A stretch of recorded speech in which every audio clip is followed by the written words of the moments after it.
Vous êtes en compagnie de Radio Taïwan International.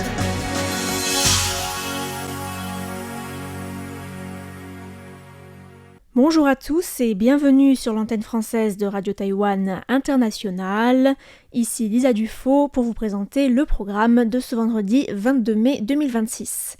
Aujourd'hui, c'est François-Xavier Boulet qui vous présentera le journal de l'actualité, qui sera suivi du décryptage avec une interview de 2 réalisateurs taïwanais qui ont travaillé sur des bobines centenaires de films de 16 mm en menant un important travail de recherche historique. Vous pourrez ensuite retrouver Floriane Dai dans son émission Femmes d'ombre, Femmes de lumière. Et vous pourrez également retrouver sur notre site internet un nouvel épisode de Géopolitique présenté par Jean-Yves Heurtebise qui continue son analyse des tensions entre la Chine et le Japon en s'intéressant au rôle de la question taïwanaise. Je vous souhaite à tous une excellente écoute et je vous laisse sans plus tarder en compagnie de François-Xavier Boulet pour le journal de l'actualité dont voici les principaux titres. Taipei entend accélérer l'autonomie de sa défense face au risque de suspension des ventes d'armes américaines. Lin Chia-long prend part au forum GlobeSec en République tchèque. Taïwan se dote d'un comité stratégique national en matière d'intelligence artificielle. Et enfin, arrestation de 3 personnes pour vente illégale de serveurs de puces haut de gamme de Nvidia vers Hong Kong. Bonjour et bienvenue dans l'édition de l'actualité de ce vendredi 22 mai 2026. C'est François-Xavier Boulet pour vous présenter le journal de la rédaction.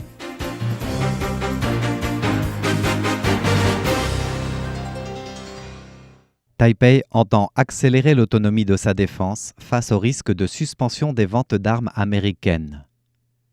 Plusieurs médias étrangers ont relaté que les États-Unis envisageaient de suspendre le projet de vente d'armes de 14 milliards de dollars américains à Taïwan afin de préserver leur stock de munitions dans le contexte du conflit avec l'Iran. Les reportages s'appuient notamment sur l'audition du secrétaire intérimaire de la Marine, Hong Zhao, devant le Sénat américain jeudi 21 mai, heure de Washington. Le palais présidentiel a réagi ce vendredi matin à Taïwan en indiquant qu'il n'y avait à l'heure actuelle aucune information attestant d'un quelconque ajustement dans le projet de vente d'armes par les États-Unis. La porte-parole Karen Kuo a également ajouté que la présidence souhaite que le yuan législatif poursuive son examen du budget spécial de la défense et finalise le projet comme prévu, sans complications connexes. De son côté, le chercheur et analyste militaire Su Zhi-un a indiqué que les États-Unis avaient accéléré la production des missiles Patriot. La production annuelle est d'aujourd'hui environ 600 unités et atteindra les 2000 unités annuelles en 2028, notamment grâce à une coopération industrielle avec l'Allemagne et le Japon. Selon Su Zhi-un, du point de vue des capacités de production, l'approvisionnement de Taïwan en équipement militaire devrait donc s'avérer suffisant. Il a ajouté que même si les impacts à court terme ne sont pas forcément immédiats, cette situation doit être comme une piqûre de rappel à Taïwan sur l'importance d'accélérer son autonomie de défense, notamment en finalisant le budget spécial.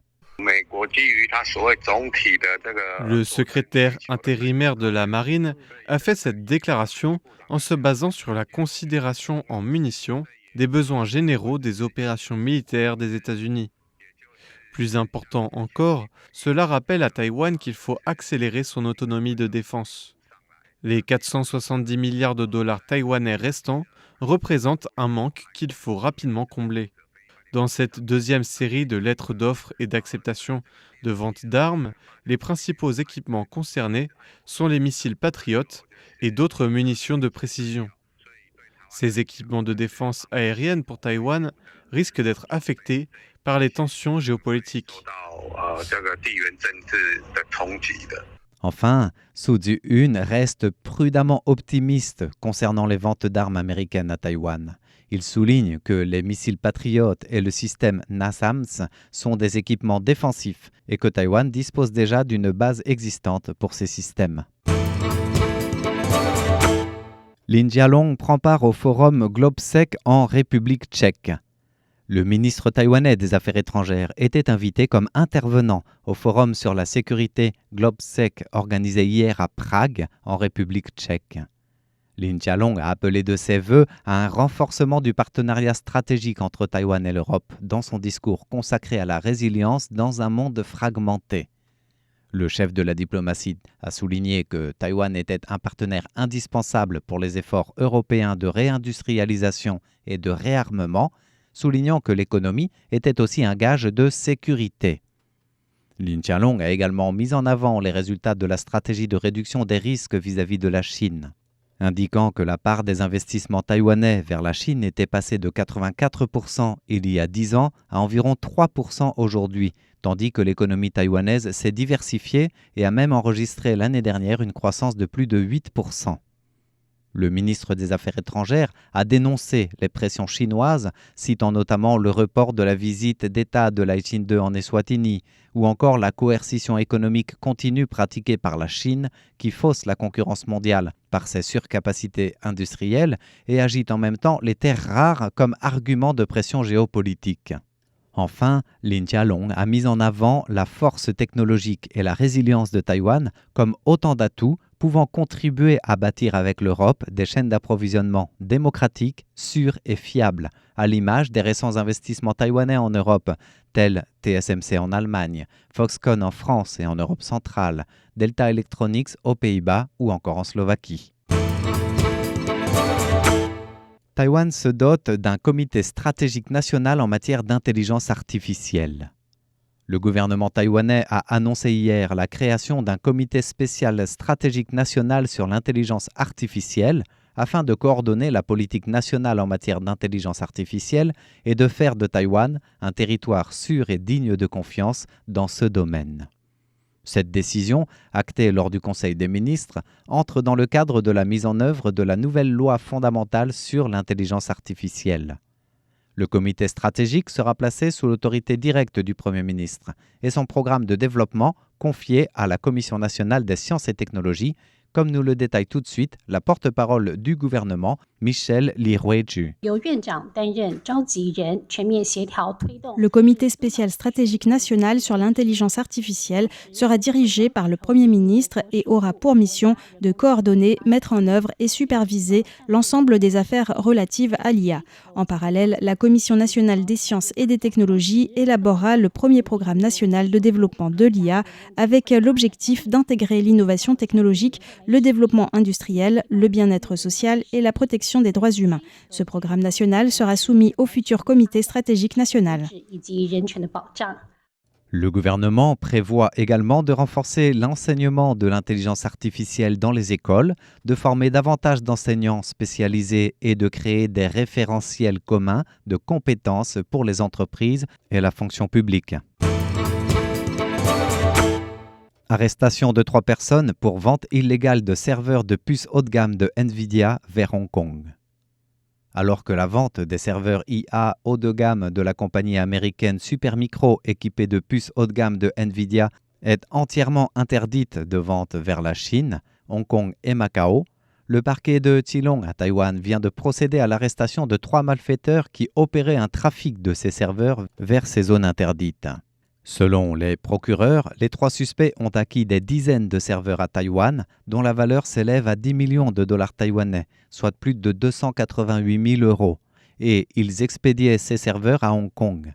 Ils déclaraient le départ de la marchandise à partir d'un port du nord de Taïwan par le biais de 2 entreprises, en indiquant comme destination un pays d'Asie du Sud-Est, alors que les serveurs étaient finalement livrés à Hong Kong en passant par un tiers-lieu.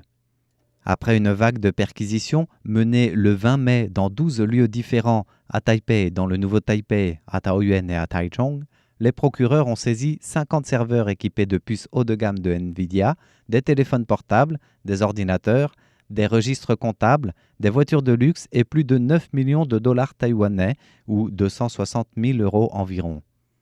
Le tribunal a prononcé ce vendredi 22 mai le placement en détention des 3 protagonistes. Les procureurs enquêtent maintenant sur la question de savoir si ces serveurs sont au final arrivés en Chine depuis Hong Kong. Le ministère du Numérique entend exiger aux fournisseurs commerciaux de cartes satellites en ligne de masquer les sites militaires. Un député du Parti démocrate progressiste au pouvoir, Lin Juxian, a tenu une conférence de presse ce vendredi 22 mai, signalant les risques de sécurité nationale en raison des cartes satellites commerciales comme celle de Google Maps, qui dévoilent des sites et des installations militaires et sensibles. Il exhorte le gouvernement à agir rapidement avec les professionnels des plateformes pour faire flouter ou masquer les lieux sensibles. Le député a cité les cas de la guerre au Moyen-Orient pour évoquer que les images cartographiques commerciales ne sont plus uniquement des outils civils de navigation, puisqu'elles représentent aussi et surtout une source d'information cruciale capable d'influencer la sécurité militaire.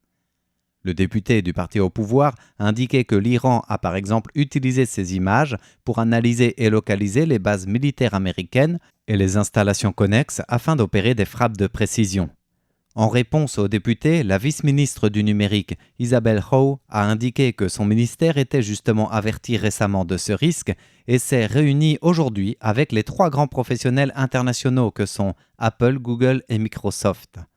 Elle a indiqué que l'objectif de cette rencontre était de mettre en place un canal de communication d'urgence entre le gouvernement et les opérateurs, ajoutant que ces derniers seront invités à coopérer avec le ministère de la Défense afin d'ajuster les images satellites dévoilant les sites sensibles.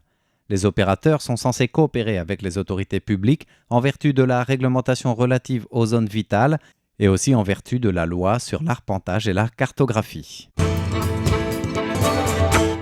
Les salariés taïwanais de plus en plus préoccupés par leur avenir financier.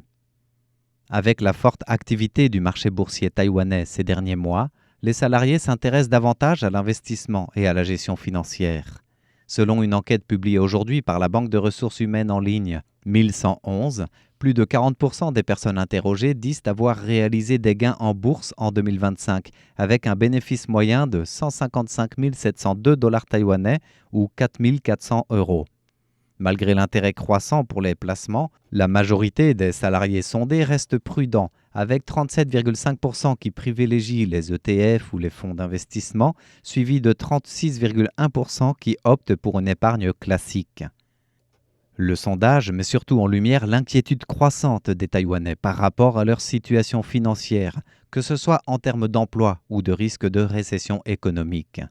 Il montre que, pour se sentir en sécurité, la majorité des personnes interrogées estiment qu'il faut en moyenne 3 800 000 $ taïwanais d'actifs liquides, l'équivalent de près de 110 000 €, pour se sentir en sécurité, alors qu'ils ne peuvent investir en moyenne que 8 à 9 000 $ taïwanais, soit 250 € par mois environ. L'analyste Chuang Yu-Chie de la Banque de ressources humaines en ligne a précisé plusieurs détails de cette inquiétude croissante auprès des salariés taïwanais.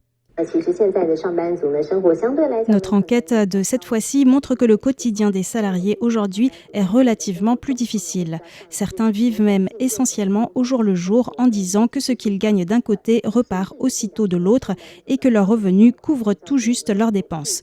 En réalité, près de 20% des salariés sont même endettés et ce groupe concerne principalement la tranche d'âge des 31-35 ans.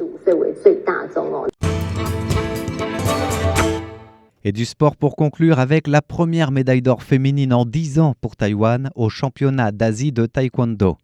La prouesse est signée Wang Chieling au championnat d'Asie 2026 qui se déroule à Ulaanbaatar en Mongolie.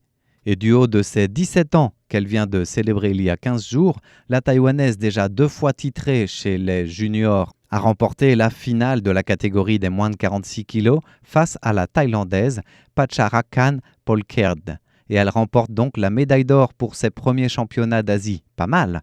Plus encore, elle offre à Taïwan le précieux sésame attendu depuis 10 ans et les médailles d'or remportées par Chuang Tia-Tia et Lin Yiqing, c'était déjà en 2016.